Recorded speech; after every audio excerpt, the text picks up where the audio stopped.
खाना है, फिर भी अपन बॉर्डर पर बैठे अभी अभी इतनी बड़ी जंग जीती है। भारत माता की जय हो। हाँ अभी भी नहीं, दोनों हाथ ऊपर करके मुट्ठी बंद करके भारत माता की जय हो। अब लगा हमारे आज के कार्यक्रम में हमारे बीच में पधारे हुए आदरणीय कोटाराम जी मंत्री जी, हमारे जिलाध्यक्ष आदरणीय अनंत जी, आदरणीय दिलीप जी पालीवाल, राम कुमार जी और साथ में विराजे हुए सभी सम्मानित गण। आज के हमारे लिए बहुत ही हर्ष का विषय है, क्योंकि हम सब जानते हैं कि आदरणीय प्रधानमंत्री नरेंद्र मोदी जी के 11 साल, ये जो 11 साल है, इसमें जो संकल्प लिया था विकसित भारत बनाने का, ये जो हमारा अमृतकाल चल रहा है, तो इस 11 साल पूरे होने पर आज हम इस सम्मेलन में यहाँ एकत्रित हुए हैं। मैं आप सबका बहुत बहुत स्वागत करती हूँ, आप सबका बहुत बहुत अभिनंदन करती हूँ। और हमने ये जो पिछले 11 साल का आदरणीय प्रधानमंत्री जी का कार्य देखा है, मैं ये मानती हूँ कि ये जो काम किए हैं, ये दृढ़ इच्छा शक्ति को दर्शाता है, उनके संकल्प को दर्शाता है, नीति को दर्शाता है। और मैं ये मानती हूँ कि जो कार्य हुए हैं वो सुनहरे अक्षरों में लिखने लायक। योजनाएं तो हर सरकार बनाती है, मैं केवल योजनाओं की बात नहीं कर रही। आप सबको याद होगा कि 2014 से पहले हमारी जो राजनीति के प्रति जो दृष्टिकोण था वो क्या था? सिर्फ हम यही सोचते थे कि राजनीति है तो करप्शन है, और देश का अमूमन हर व्यक्ति ये मान के चलता था कि कुछ नहीं हो सकता। सभी के मन में एक ही भाव आता था कि जो चल रहा है वैसे ही चलेगा, कुछ नहीं हो सकता।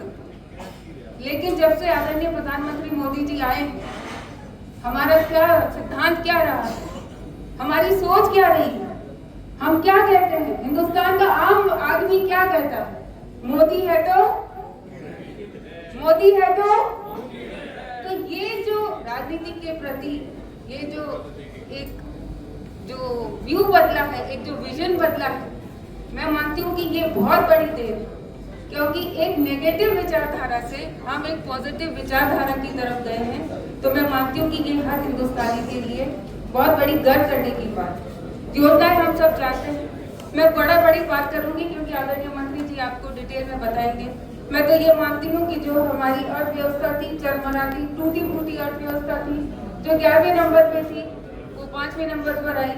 और ये केवल अपन नहीं कह रहे, इंटरनेशनल जो इकोनॉमिक फोरम्स है वो कह रहे हैं कि हम 4थे नंबर पे आ रहे हैं, और आने वाले समय में जल्दी ही 4थे नंबर से भी ऊपर जो हमारा आदरणीय प्रधानमंत्री मोदी जी ने सपना देखा है, जो लक्ष्य रखा है, उसको भी निश्चित रूप से हम संकल्प को पूरा करेंगे। मैं बड़ी बात कहूंगी क्योंकि मैं एक महिला हूँ, और अभी आप सबको पता होगा कि मुझे सरकार की तरफ से बहामास जाने का अवसर दिया था। उसके अंदर कॉमनवेल्थ जो विमेन पार्लियामेंटेरियंस है, जो एमपीज हैं कॉमनवेल्थ कंट्रीज की, उनकी एक वर्कशॉप थी। तो वहाँ बहुत सारी चर्चाएं हो रही थी कि अलग अलग कॉमनवेल्थ कंट्रीज में महिलाओं के लिए क्या समस्याएं हैं, उनकी सरकार वहाँ क्या कर रही है। लेकिन जब वहाँ मैंने दूसरे देशों को देखा, कनाडा से भी थे, बहुत सारे देशों से थे, तो तब मुझे इतना गर्व महसूस हुआ कि जो बातें, जो मांग अभी दूसरे देश कर रहे हैं, हमारे देश में आदरणीय प्रधानमंत्री मोदी जी ने 11 साल पहले ही लागू कर दी। चाहे वो अब मातृवंदन योजना के तहत हो, चाहे मैटरनिटी लीव को 12 हफ्ते से बढ़ाकर 26 हफ्ते का करना हो, या जो महिलाओं को हम वहाँ पर ये चर्चा आई कि ज्यादा से ज्यादा महिला जनप्रतिनिधि आनी चाहिए।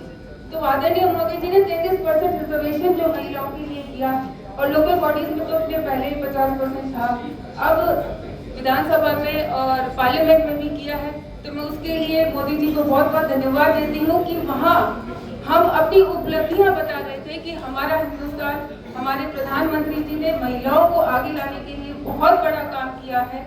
और केवल महिलाओं के विकास के लिए नहीं, बल्कि हम एक हमारे हिंदुस्तान में वुमेन लेड गवर्नमेंट है, मतलब हम महिलाएं हैं जो हम बराबरी में हिस्सा लेकर देश को आगे करने का काम कर रहे हैं।